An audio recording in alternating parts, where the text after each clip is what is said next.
día de hoy vamos a aprender cómo llenar una tabla de frecuencias para datos no agrupados.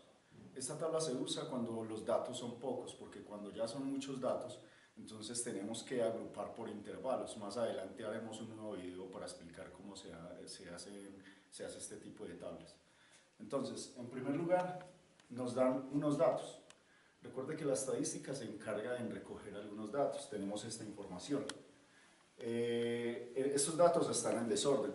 Lo primero que tenemos que hacer para llenar la tabla de frecuencias es ordenar los datos. Entonces, vamos organizándolos de otra manera, de menor a mayor, para que nos quede más fácil mirar las frecuencias, cuántas veces se repite cada dato. Entonces aquí tenemos que 0, tenemos 1, 2 valores. Unos tenemos 1, 2, 3, 4, 5. 1, 2, 3, 4, 5.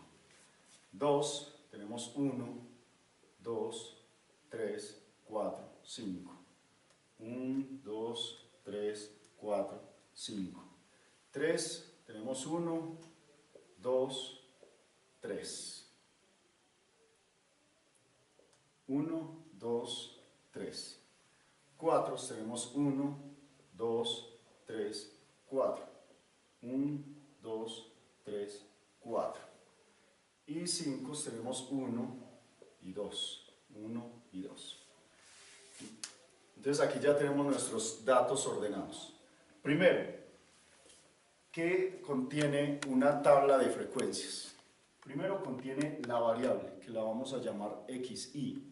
La variable son los tipos de resultados que nos ofrecen los datos. Entonces aquí tenemos valores como 0, 1, 2, 3, 4 y 5. Esos son los valores que nos arrojan los datos. Ahora, la siguiente columna es FI, F minúscula I. Esa es la frecuencia absoluta. La frecuencia absoluta son el número de veces que se repite cada dato.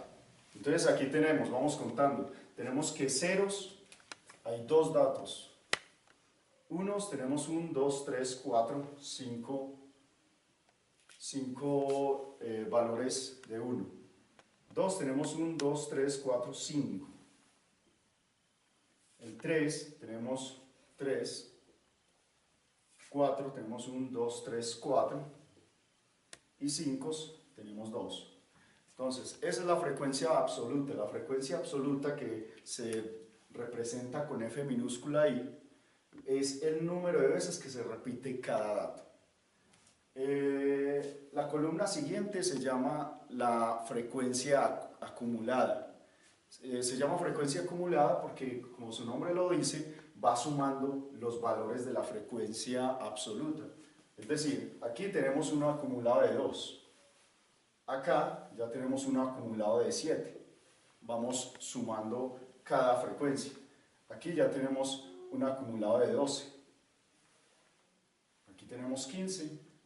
12 más 3, 15. 15 más 4, 19. 19 más 2, 21.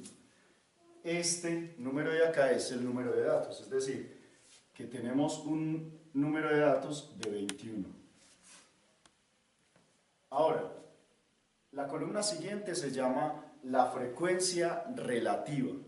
La frecuencia relativa es una división entre la frecuencia absoluta y el número de datos, es decir, que aquí sería 2 sobre el número de datos, que es 21. Entonces acá tenemos 5 sobre 21. Aquí tenemos también 5 sobre 21. Tenemos 3 sobre 21. 4 sobre 21. Y 2 sobre 21. Podemos hacer la división de estos valores para que nos dé el número decimal. Bien, después de hacer la división con la calculadora, entonces tenemos estos valores decimales. La columna siguiente es la frecuencia relativa acumulada.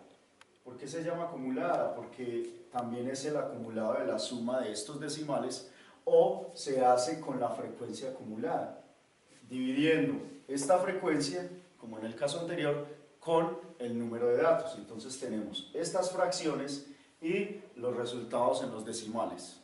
La columna siguiente es la frecuencia relativa absoluta, pero porcentual. Esta es porcentual, es decir, la hacemos con esta columna de la frecuencia relativa, pero a este decimal lo multiplicamos por 100. Entonces, ¿qué tenemos acá? Si multiplicamos cada uno de los valores por 100, obtenemos estos resultados.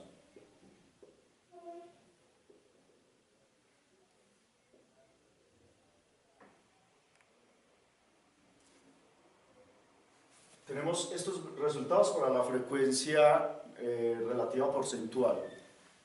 Y para esta frecuencia relativa acumulada porcentual hacemos lo mismo. Multiplicamos por 100 cada uno de estos valores. Estas dos columnas son muy importantes para realizar un análisis.